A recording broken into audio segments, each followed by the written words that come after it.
Medical 10 April শুরু নতুন শর্তে।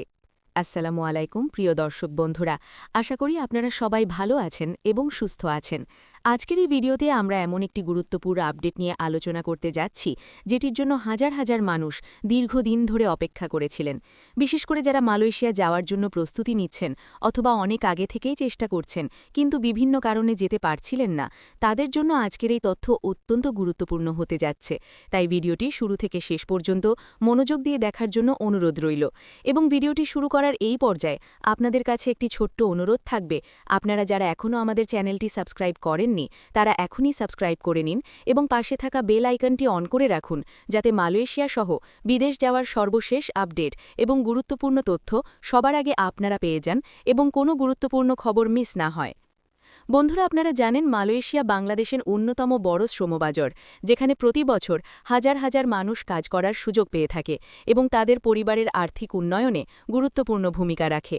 কিন্তু গত কিছু সময় ধরে বিভিন্ন জটিলতা, অনিয়ম এবং প্রশাসনিক সমস্যার কারণে এই শ্রমবাজারে একটি স্থবিরতা তৈরি হয়েছিল, যার কারণে নতুন করে অনেক কর্মী মালয়েশিয়া যেতে পারছিলেন না এবং যারা যাওয়ার জন্য প্রস্তুত ছিলেন তারাও অনিশ্চয়তার মধ্যে ছিলেন কখন আবার এই প্রক্রিয়াটি চালু হবে।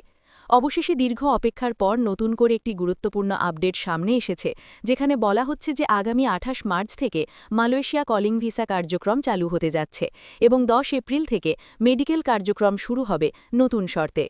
এই তথ্যটি বিভিন্ন নির্ভরযোগ্য সূত্র থেকে জানা গেছে এবং এটি নিয়ে ইতিমধ্যে দুই দেশের মধ্যে উচ্চ পর্যায়ে আলোচনাও হয়েছে। সাম্প্রতিক সময়ে মালয়েশিয়ার প্রেসিডেন্ট আনওয়ার ইব্রাহিম এবং বাংলাদেশের প্রধানমন্ত্রী তারেক রহমানের মধ্যে একটি ভার্চুয়াল বৈঠক অনুষ্ঠিত হয়েছে বলে জানা গেছে।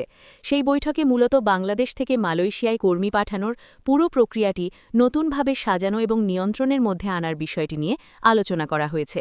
সেখানে স্পষ্টভাবে বলা হয়েছে যে ভবিষ্যতে যেন কোনো ধরনের জালিয়াতি বা অবৈধ উপায়ে কেউ মালয়েশিয়ায় যেতে না পারে, সেই বিষয়টি নিশ্চিত করার জন্য কঠোর পদক্ষেপ নেওয়া হবে। এই বৈঠকের আলোচনায় আরও বলা হয়েছে যে অতীতে কিছু অসাধু দালাল এবং অবৈধ এজেন্সির কারণে অনেক কর্মী প্রতারণার শিকার হয়েছে। কেউ ভুয়া ভিসা নিয়ে সমস্যায় পড়েছে, আবার কেউ অতিরিক্ত টাকা দিয়ে ক্ষতিগ্রস্ত হয়েছে।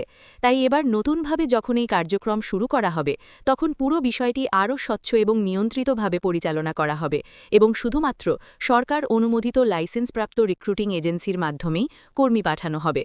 বন্ধুরা, এখন আসি নতুন শর্তগুলোর দিকে। নতুন নিয়ম অনুযায়ী প্রত্যেক আবেদনকারীর কাগজপত্র আরও কঠোরভাবে যাচাই করা হবে। কোনো ধরনের ভুল তথ্য বা ভুয়া ডকুমেন্ট থাকলে আবেদন সরাসরি বাতিল করা হবে, এমনকি প্রয়োজনে আইনি ব্যবস্থাও নেওয়া হতে পারে। তাই যারা মালয়েশিয়া যেতে চান তাদের অবশ্যই সঠিক এবং সম্পূর্ণ কাগজপত্র প্রস্তুত রাখতে হবে।